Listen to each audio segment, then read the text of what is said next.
Hi, this is Sarit Switzer, and welcome to the It Is Taught podcast, a podcast devoted to the teachings of Rabbi Shneur Zalman of Liadi as recorded in his most famous work, the Tanya. My hope for this show is to make these teachings accessible and relatable to the average person, regardless of prior Jewish education or affiliation. The episodes follow the prescribed daily study portions and are meant to serve as practical lessons in how to live your life as your true self and develop an authentic and powerful relationship with your Creator. I have personally experienced the effects the study of this work has had on me, and I'm excited to share what I can of this knowledge with you. So please join me on this journey of learning, self-growth, and connection with your source.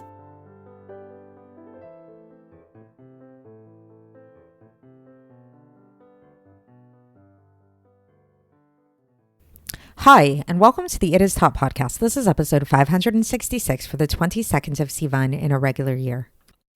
So, knowledge, learning, it's really an amazing thing if you think about it. The process whereby we learn things and we gain new knowledge, we acquire new knowledge, and we expand our minds. This might sound like really commonsensical, but it's really, really quite deep if you think about it. Think about these podcasts that you listen to, for example. So, while you have a rational mind, you have an intellect that you're born with. You have the capacity to learn. You have the capacity within you to understand and know pretty much every single thing in reality. Like your ability to understand and know things is infinite. Theoretically, there's nothing that's beyond your grasp of understanding. However, in order for you to actually understand something or to actually know something, you need to learn about it, right?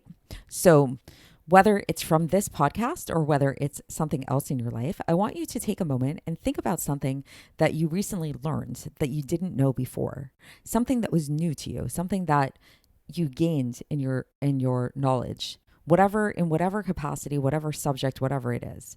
So think about the fact that there was a time before you knew that, and then there was a time after you knew that, and how your brain was different and how you were different as a result of this knowledge that you had.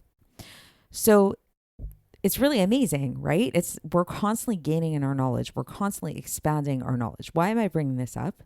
Because when it comes to God and when it comes to what God knows, it's actually entirely different.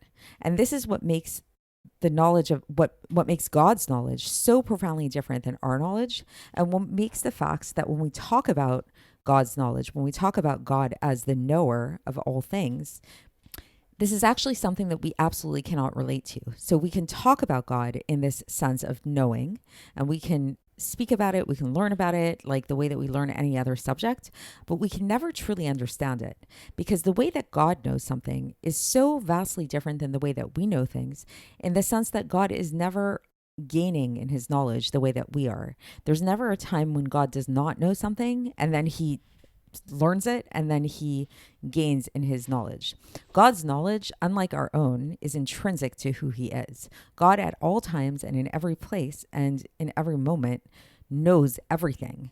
And he is the knower. He is the known. He is the knowledge, as the Rambam says. Versus for us, any knowledge that we have is going to be somewhat outside of ourselves, even though this knowledge could then become a part of who we are and becomes part of our rational soul, it's still being acquired from the outside. So that is the subject of today.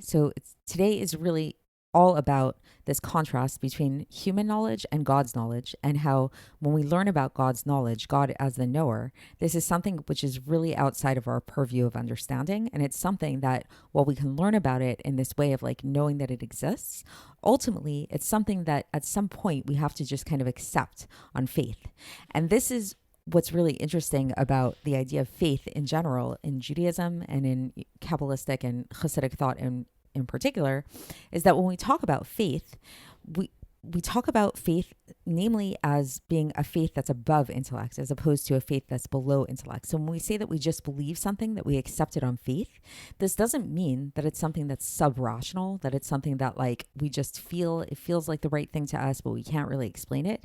It's actually a type of faith that's super rational. It's a type of faith where we expand our rationality, we expand our intellects to their utmost extent. And then at a certain point, we kind of humbly accept the fact that our intellects can only take take us so far, and that there's something that's beyond that. And this is a level of faith at which we accept the fact that God is this all-encompassing knower and knowledge.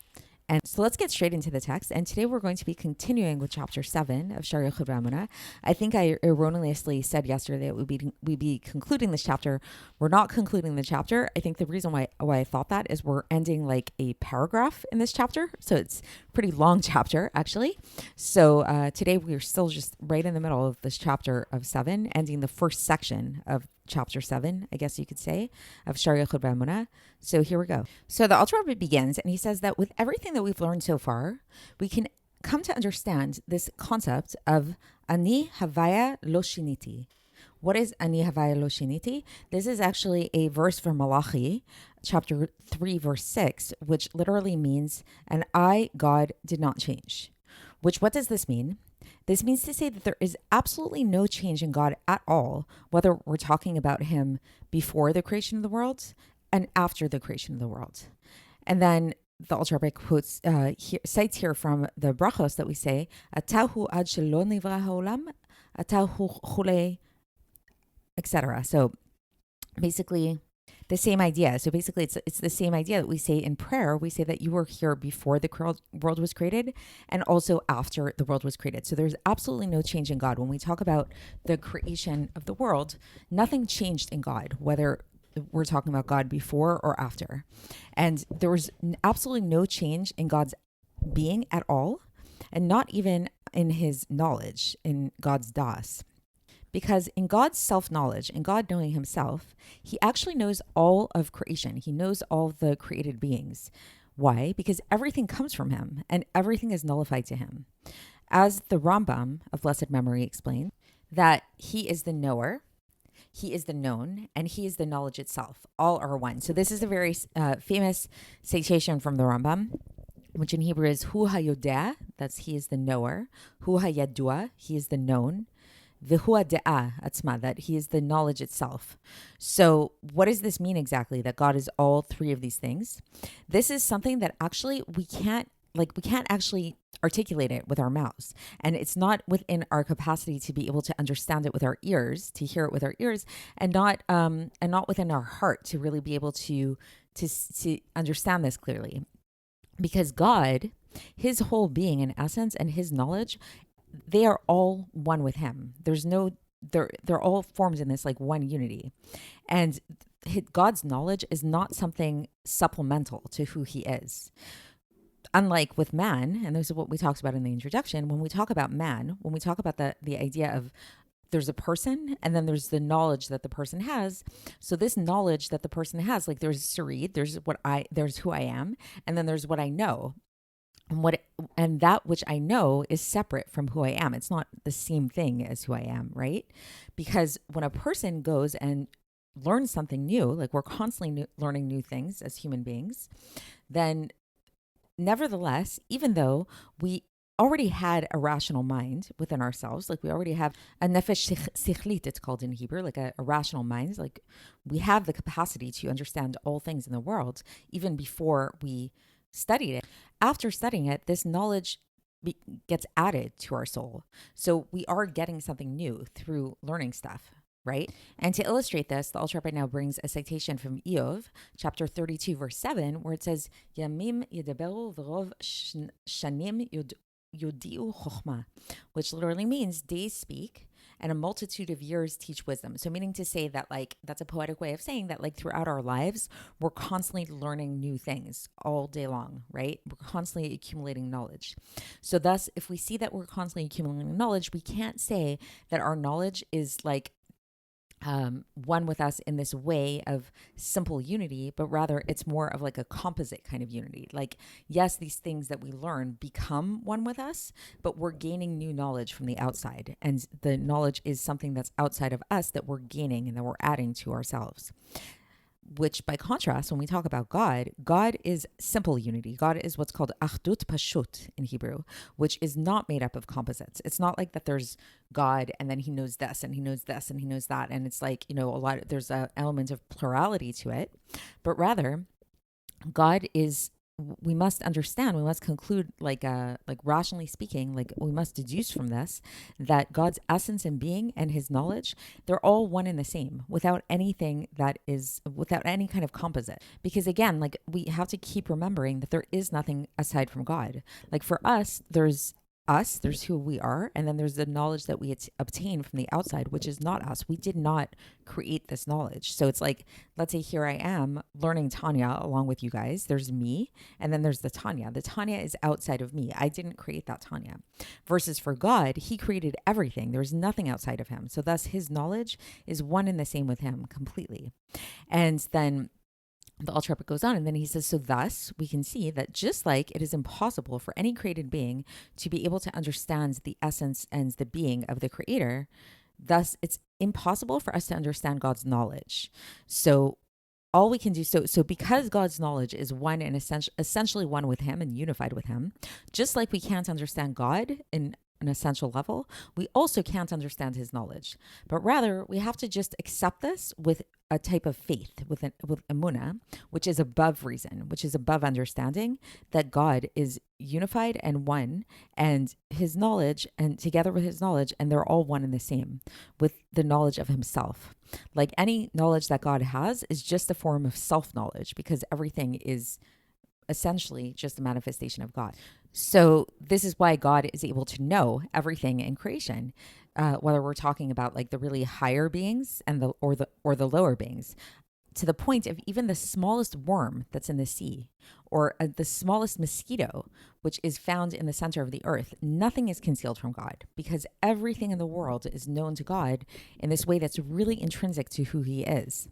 And this type of knowledge does not add anything to God. It doesn't add any kind of composite to God, because all it is, again, is just self-knowledge. It's just him understanding himself, because everything is the same. So it's kind of like, I mean, I guess maybe like a good way to understand this is like, if we think about our own self-knowledge, if we think about our own like sense of self and things that we know about ourselves, the things that we intrinsically know about ourselves, like we just know them. It's not something that we have to learn. It's not like anybody had to teach us like different things about ourselves. It's things that we just know from the inside. But for God, this type of self-knowledge is much, much grander and much wider in scope than our own self-knowledge, because the entire world is contained within him. Like there is nothing apart from him. And even for ourselves, like when we talk about our own self-knowledge, how much do we really know ourselves, really? You know, how much of our own self-knowledge often does come as a result of growing and learning and taking in feedback from the outside, versus for God, this is why it's something that's really so foreign to us. It's not something we can essentially relate to. His self-knowledge is pure and true. Like there's nothing God can learn. There's nothing anybody can teach God. And so, says the Alter Rebbe, that since this is so difficult for us to be able to form a picture of in our minds, to illustrate in our mind, this is why the prophet said, and this is Yeshayahu is the prophet that the Alter Rebbe is speaking about here, and this is taken from Yeshayahu chapter 55 verse 9, where it says, Ki gavhu shamay ma'aretz, ken gavhu drachai midrachechem umachshavotay umachshavotechem, which literally means that just as the heavens are so much higher than the earth, so are God's ways so much, and God's thoughts so much greater than our ways and our thoughts. And also another verse that the Alter Rebbe brings here from Iyov, this time chapter 11 verse 17, where it says, Hacheker Eloka timtza v'gomer, meaning, can you really find God through searching for him? Like it's a rhetorical statement, meaning to say that no, you cannot. Like even the most, as much as we try to search for God, we're not going to find God. And then here, another citation from Iyov, chapter 10, verse 4, where it says, Hayene vasar lach im keraot enosh tira'eh, which means, have you seen eyes of flesh, and do you see as man sees? So again, this idea of like basically really illustrating the point that the way that God sees, the way that God knows, is not the way that we know. So as much as we can try to anthropomorphize God, at the end of the day, there's something very essentially different about God, that God is very different than us. And it's really important for us to recognize that no matter how much we try, we will never be able to understand God. And then the Alter Rebbe goes on and he says, because when we see things, and so he's elaborating on this a little bit. So he says, when humans see things or understand things, then we see and understand things that are outside of ourselves. Like we see that car outside, we understand something that we learned in a book. But for God, all of this is self-knowledge, because again, everything is contained within him. And then the Alter Rebbe says, up until here, this is all the teachings of the Rambam. And then he says in brackets, he says, look there in Hilchot Yesodei Torah. This is from the first part of the Mishnah Torah of the Rambam. It's called Hilchot Yesodei Torah, the halachos, the laws of the foundations of the Torah. And this is where the Rambam really talks about this, about how God is the knower, the known, and the knowledge. And the Alter Rebbe says that the sages of Kabbalah agreed with him, as was explained in the Pardes of the Ramak of blessed memory. So that's the end of this section. So just in conclusion, the main point that we're trying to bring out here is just really teaching us how different God's knowledge is than our knowledge, and how for us, for human beings, anything that we know is outside of ourselves. We're learning new things all the time. And even though we were born with this innate capacity for knowledge and this innate ability to in theory, know everything in the world, know an infinite number of things, in order to actually have that knowledge become one with us, it's coming from the outside. Versus when it comes to God and God's knowledge is intrinsic to him. And there's nothing that can be taught to him from the outside, because everything truly is coming from him. There's nothing aside from him. Nothing has any existence of its own other than him. And this is why God sees everything, knows everything. There's nothing outside of his knowledge. And this type of understanding of the knowledge of God and how this knowledge of God is one with God, as much as we can talk about it, it's not something we can truly understand, because it's impossible for us to really relate to it. So this is an example of a type of thing that we accept on faith. Again, not a type of faith that's below intellect. It's not like, oh, it just feels right, so we're going to accept it. It's something where we stretch the limits of our intellect to the end. And then we say, okay, up until here, this is what I can understand. And now I'm going to take that leap of faith that's above intellect, because I humbly acknowledge that this is something my intellect can never comprehend, can never relate to. So that is it for today. And we will continue with this chapter tomorrow, and I will speak to you then. Thanks for listening to the It Is Taught podcast, hosted by Sarit Switzer. This podcast is dedicated in loving memory of my maternal grandfather, Avraham Yitzchak ben Binyamin HaKohen of blessed memory. Music by Shoshana. If you enjoyed this episode and would like to support the show, please share it with others and subscribe on YouTube, Apple iTunes, Spotify, or wherever you listen to podcasts. And make sure to leave us a 5-star review. To find out more about the It Is Taught project, including more information on my soon-to-be published book, please visit our website, itistaught.com. To catch the latest from me, follow me on Facebook, Instagram, and Twitter. Looking forward to speaking with you tomorrow, and until then, have a great day.